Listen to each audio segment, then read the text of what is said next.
Good morning बच्चों। आज जो है मैं व्याकरण का पाठ 1 भाषा, लिपि और व्याकरण जो चैप्टर है उसको लेकर आप लोगों के सामने आई हूँ।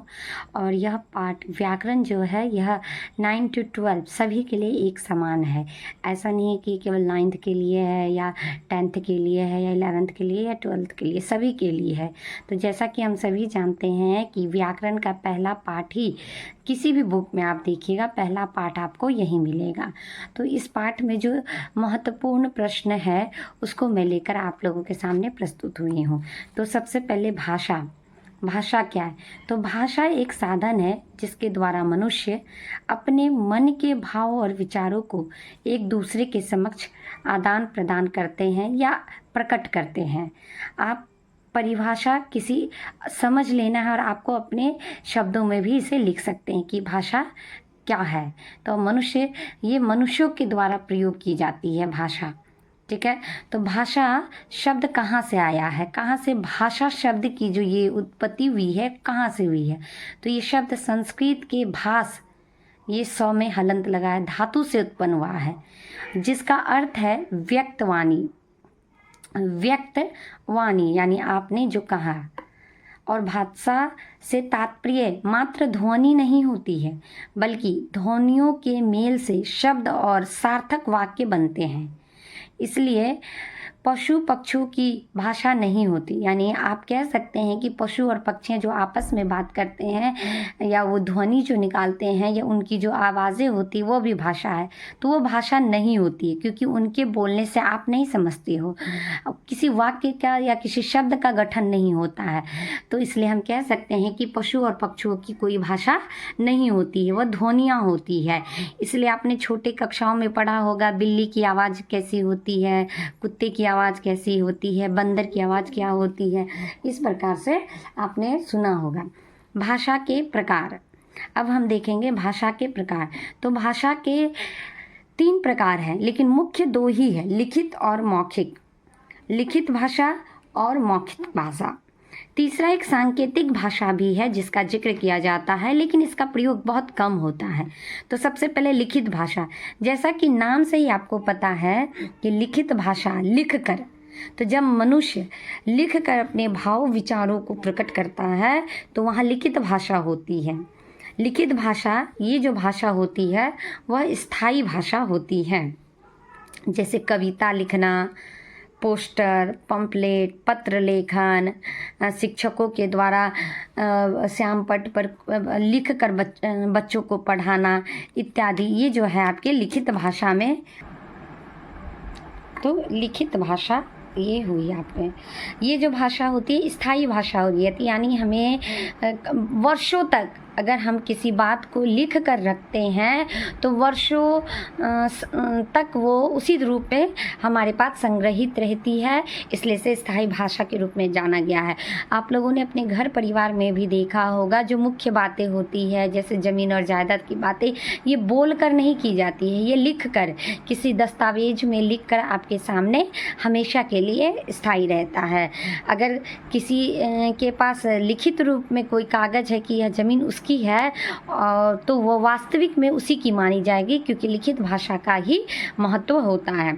दूसरी भाषा है मौखिक भाषा। जब मनुष्य बोलकर अपने भाव या विचारों को प्रकट करते हैं तो उसे मौखिक भाषा कहते हैं। यह स्थायी भाषा नहीं होती है क्योंकि जैसे मैं आज आपको पढ़ा रही हूँ, मौखिक रूप से मैं आपको, लिखित रूप भी है यहाँ पर लेकिन मैं मौखिक रूप से जो आपको पढ़ा रही हूँ, तो यह भाषा स्थायी इसलिए नहीं मानी जाती कि हो सकता है कि आप साल 2 साल बाद मैंने ये जो पढ़ाया वो भूल जाइएगा जब तक आप इसका लिखित रूप नहीं देखिएगा। लेकिन यह भाषा स्थायी तो नहीं होती है लेकिन अधिकतर हम अपने दैनिक जीवन में इसी भाषा का प्रयोग करते हैं क्योंकि आप घर में तो हर बात को लिख कर नहीं करते। अपने मम्मी पापा भाई बहन जिससे भी बात करनी होती है तो आपको मौखिक रूप से बात करनी होती है। इसके कई उदाहरण हैं, जैसे मैंने कुछ उदाहरण लिखे हैं। भाषण देना, कविता सुनाना, गाना गाना, रेडियो सुनना इत्यादि मौखिक भाषा के अंतर्गत आते हैं। सांकेतिक भाषा। संकेत या इशारों के माध्यम से संकेत या इशारों के माध्यम से जब हम अपने भाव और विचारक को प्रकट करते हैं तो वहाँ पर वो आपकी होती है सांकेतिक भाषा। लेकिन यह भाषा का जो रूप है अधिकतर कारगर नहीं होती है, क्योंकि इस भाषा में सांकेतिक भाषा में दोनों जो आपस में बात कर रहे हैं, इशारा कर रहे हैं और समझने वाला, दोनों को एक साथ उपस्थित होना होगा। सभी राज्यों की अपनी अलग अलग भाषा होती है। हम जानते हैं जितने भी भारत देश में जो 28 राज्य, उन सभी राज्यों की अपनी अलग अलग भाषा होती है। बिहार राज्य की राजकीय भाषा, चूँकि हम बिहार के रहने वाले हैं इसलिए मैंने यहाँ पे बिहार की राजकीय भाषा का वर्णन किया है। तो राजकीय भाषा हिंदी और उर्दू है। राज्य, जितने राज्य हैं उनकी कौन कौन सी भाषा है, जैसे मैंने सारे राज्यों के तो नाम इसलिए नहीं लिखे हैं क्योंकि जैसे बंगाल में बंगाली बोली जाती है, गुजरात में गुजराती बोली जाती है, पंजाब में पंजाबी बोली जाती है, तो आप उससे मिलता जुलता मिलिएगा। ये जो भाषा है ये आपके राजकीय भाषा मैंने लिखा, ये आपकी क्षेत्रीय भाषा नहीं है, क्योंकि हर राज्य की अपनी एक क्षेत्रीय भाषा भी होती है। तो उत्तर प्रदेश, जिसको यूपी के नाम से जाना जाता है, वहाँ हिंदी है भाषा। महाराष्ट्र में मराठी है, आंध्र प्रदेश में तेलुगु है, कर्नाटक में कन्नड़ है, केरल में मलयालम है, असम में असमिया या बोडो ये भाषा है। उसके बाद मध्य प्रदेश, उत्तराखंड, झारखंड, ये तीनों राज्य में हिंदी बोली जाती है।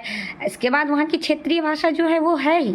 गोवा में कोंकणी बोली जाती है और अरुणाचल प्रदेश में राजकीय भाषा के रूप में अंग्रेजी बोली जाती है। तो आपको मैंने जिस भाषा के पाठ से या भाषा को विषय को लेकर ये जो प्रश्न पूछे हैं ये आपके एग्ज़ाम के लिए बहुत ही महत्वपूर्ण है, पूछे जा सकते हैं। उत्तर प्रदेश में कौन सी भाषा बोली जाती है, तो आपको टिक करना होगा हिंदी। अब आते हैं हम लिपि की ओर। लिपि, भाषा के लिखने के ढंग या तरीके को लिपि कहते हैं। हर भाषा की लिपि अलग अलग होती है। जैसे हिंदी, संस्कृत, मराठी और नेपाली, ये 4 भाषा है जिनकी लिपि एक ही है, देवनागरी।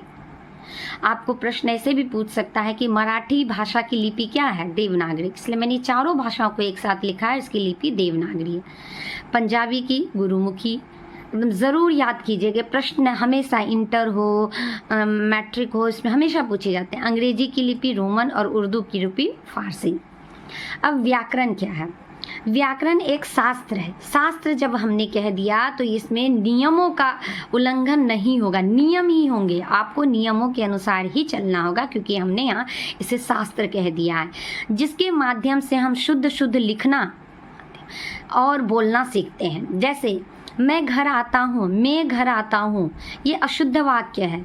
मैं घर आता हूँ, ये शुद्ध वाक्य है, मैंने लिख कर आपको बताया। इसके अलावा जैसे राम खाती है, अगर हम जैसे ही बोलते हैं या जो पढ़े लिखे नहीं होते हैं इसका ये वाक्य बोलते हैं तो हमें पता चल जाता है कि ये व्याकरण की दृष्टि से वो गलत बोल रहा है, कि राम खाती नहीं हो सकता है, क्योंकि राम जो है लिंग है, में पुल्लिंग है, वो लिंग की दृष्टिकोण से पुल्लिंग है, और पुल्लिंग के लिए खाती का प्रयोग नहीं होता है, खाता का प्रयोग होता है।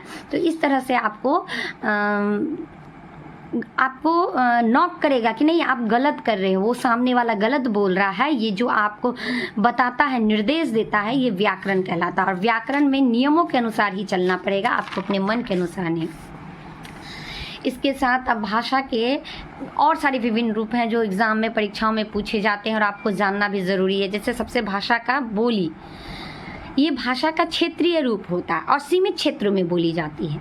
किसी सीमित क्षेत्र में स्थानीय बोलचाल के रूप में प्रयोग की जाने वाली भाषा या फिर कहे भाषा के क्षेत्रीय रूप बोली कहलाती है।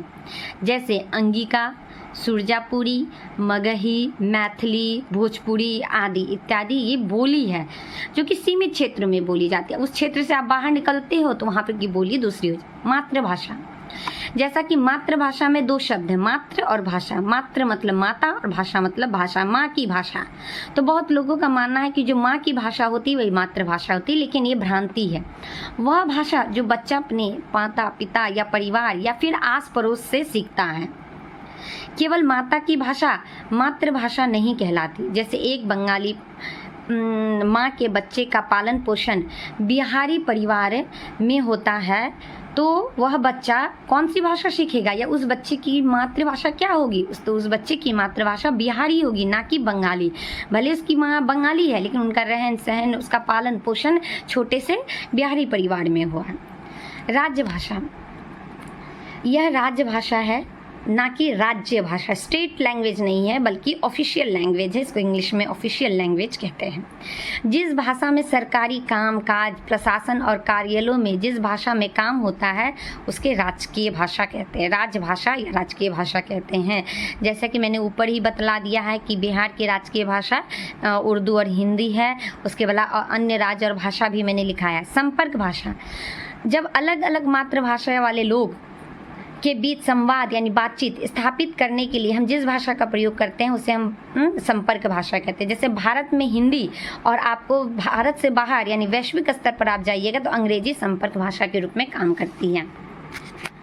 इसके अलावा है राष्ट्रभाषा। देश की अधिकांश जनता जिस भाषा में बात करती है, उसे राष्ट्रभाषा कहते हैं। जैसे हिंदी राष्ट्रभाषा है, किंतु इसे अभी तक दर्जा प्राप्त नहीं हुआ है राष्ट्रभाषा की। मानक भाषा, व्याकरण सम्मत और शिक्षित वर्ग द्वारा उपयोग की जाने वाली भाषा, जिसे पाठ्यपुस्तकों में आधिकारिक कार्यों में मान्यता प्राप्त है, ऐसी भाषा को मानक भाषा कहते हैं। ये तो भाषा के विभिन्न रूप हुए। अब आपको जानना है कि भाषा हिंदी दिवस कब मनाएं। हिंदी दिवस प्रत्येक वर्ष 14 सितंबर को मनाया जाता है। 10 जनवरी को विश्व हिंदी दिवस मनाया जाता है। अब हिंदी दिवस क्यों मनाया जाता है? तो 14 सितंबर 1949 को संविधान सभा में हिंदी को भारत की राजभाषा के रूप में स्वीकार किया गया था। ध्यान दीजिएगा, राजभाषा, ना कि राष्ट्रभाषा। बहुत लोग इसमें गलतियां करते हैं। इसी दिन को यादगार बनाने के लिए या खुश होकर लोग, क्योंकि और हिंदी के विकास के लिए लोगों को प्रेरित करने के लिए 1953 यानी 1953 से हिंदी दिवस मनाया जाता है। तो भाषा, लिपि और व्याकरण पाठ्य से मैंने वो सारे संपूर्ण महत्वपूर्ण प्रश्न कराने का प्रयास किया जो कि परीक्षा की दृष्टि से पूछे जाते हैं और जिनकी जानकारी, बेसिक जानकारी आपको ज़रूर होनी चाहिए। ये ना केवल आपकी 12th लेवल की है, ये आपके कंपटीशन में भी बेसिक हिंदी के अंतर्गत इस तरह के प्रश्न पूछे जाते हैं। तो उम्मीद है कि यह वीडियो आपको अच्छी लगी होगी। अगर आपको अच्छी लगी तो लाइक और सब्सक्राइब कीजिएगा, और अगर भाषा से रिलेटेड और कोई प्रश्न आपके मन में है तो वो कमेंट्स में कीजिएगा। धन्यवाद।